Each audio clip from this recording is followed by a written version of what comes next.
Assalamualaikum warahmatullahi wabarakatuh. Shalom, Om Swastiastu, Namo Buddhaya, dan salam kebajikan. Perkenalkan, nama saya Divon Prayoga Megantara dengan akhiran NIM 2035 yang akan membacakan pidato mengenai kelaparan berakibat fatal. Teman-teman yang saya hormati, di pagi hari yang cerah ini kita berkumpul untuk membicarakan suatu hal mendasar bagi kehidupan kita semua, yaitu pangan. Makanan adalah sumber kehidupan. Makanan adalah hak setiap manusia. Kita membutuhkan makanan bergizi untuk bertumbuh, berkembang, dan belajar dengan baik. Tanpa adanya asupan gizi yang cukup, maka segala aktivitas keseharian akan terganggu. Namun pada kenyataannya, masih banyak orang di dunia yang menghadapi kenyataan hidup di mana masalah kelaparan dan hidup dalam kondisi yang sangat buruk. Menurut data pada tahun 2023, sebanyak 733 juta orang menghadapi kelaparan setiap harinya. Angka ini sangatlah menyedihkan, dan yang lebih memprihatinkan adalah kelaparan dan kekurangan gizi menjadi masalah mendasar dari berbagai masalah yang ada, seperti kesehatan, pendidikan, dan juga ekonomi. Ini adalah masalah besar, bukan hanya bagi mereka yang terdampak, tetapi juga kita memiliki kemampuan serta tanggung jawab untuk membuat perubahan menjadi lebih baik. Teman-teman sekalian, berbicara mengenai kelaparan, kita akan membicarakan masalah yang jauh lebih besar dan bukan hanya sekedar tidak ada lauk di meja kita. Kelaparan adalah tanda bahwa konflik dan kekerasan, kemiskinan, krisis iklim menjadi penyebab orang tidak mendapatkan makanan yang bergizi dan dibutuhkan dalam kehidupan sehari-hari. Kurangnya keterjangkauan terhadap pola makan sehat juga menjadi masalah kritis. Dengan data harga pangan terbaru, data menunjukkan pada tahun 2022, 2,8 miliar orang tidak mampu membeli makanan sehat dan bergizi, berarti 35% dari populasi dunia. Secara global, 1 dari 11 orang tidur dalam keadaan lapar. Di negara berpenghasilan rendah, 71,5% penduduknya tidak mampu membeli pola makan sehat. Hal ini berbanding terbalik dengan negara berpenghasilan tinggi yang hanya 6,3% penduduk saja yang tidak mampu membeli pola makan sehat. Hal tersebut menjadi tantangan bagi Indonesia, meski kenyataannya Indonesia memiliki sumber daya alam yang sangat melimpah. Namun masih banyak anak-anak yang menderita kekurangan gizi.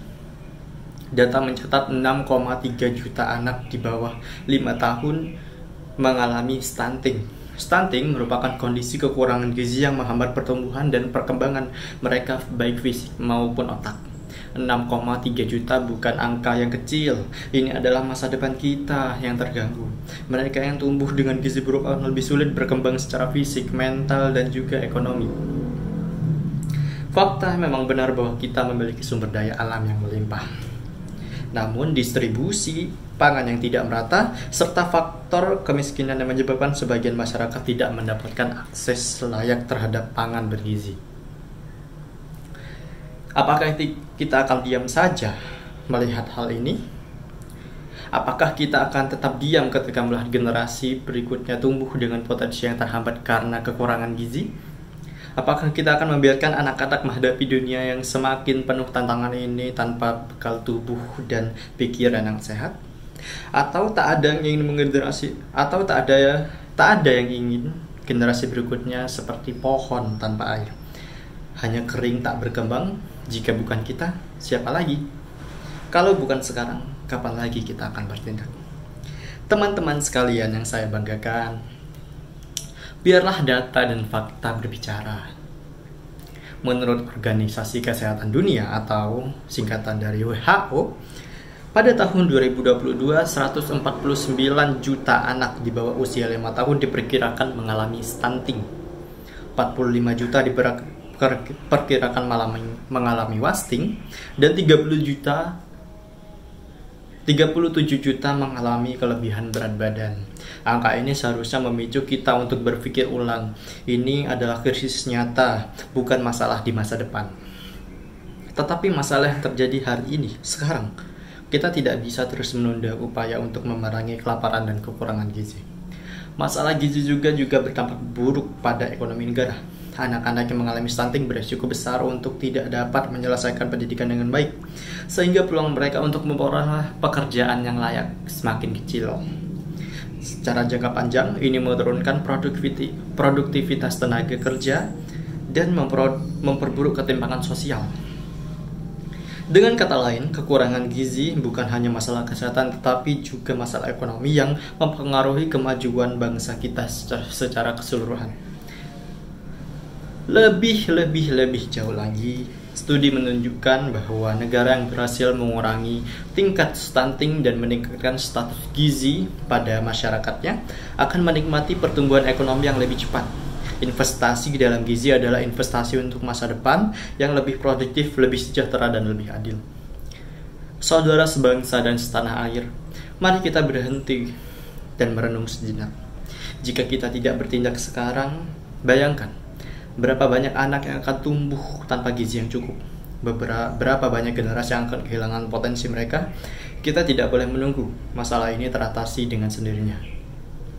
Kita harus memastikan bahwa gizi yang baik tidak hanya menjadi hak istimewa bagi mereka yang beruntung, tetapi menjadi hak dasar bagi manusia. Saya mengajak teman-teman untuk mulai bergerak. Pertama, kita harus mendukung kebijakan yang memperkuat ketahanan pangan dan keadilan distribusi pangan. Kita harus mendorong pemerataan akses terhadap pangan bergizi melalui subsidi pangan, mendukung program pendidikan yang mengajarkan masyarakat tentang pentingnya gizi seimbang, serta sosialisasi tentang manfaat pola konsumsi pangan perorangan dan masyarakat yang beragam, bergizi seimbang dan aman B2SA untuk hidup sehat, aktif, dan produktif. Kedua, kita bisa mulai dengan cara sederhana. Cara paling sederhana seperti memilih produk pangan yang lebih bergizi, mendukung petani lokal, dan berpartisipasi dalam gerakan pengentasan kelaparan di daerah yang rawan pangan seperti daerah Indonesia Timur, wilayah 3T, terdepan, terluar, dan tertinggal. Ingat, perubahan dimulai dari langkah kecil. Seperti yang pernah kita dengar, setetes air akan membentuk lautan, meski tak ada lautan yang terbentuk dari satu tetes air. Jadi hadirin sekalian, kita semua memiliki kesempatan menjadi agen perubahan. Kita dapat mewujudkan dunia di mana kelaparan dan gizi buruk bukan lagi sebuah ancaman.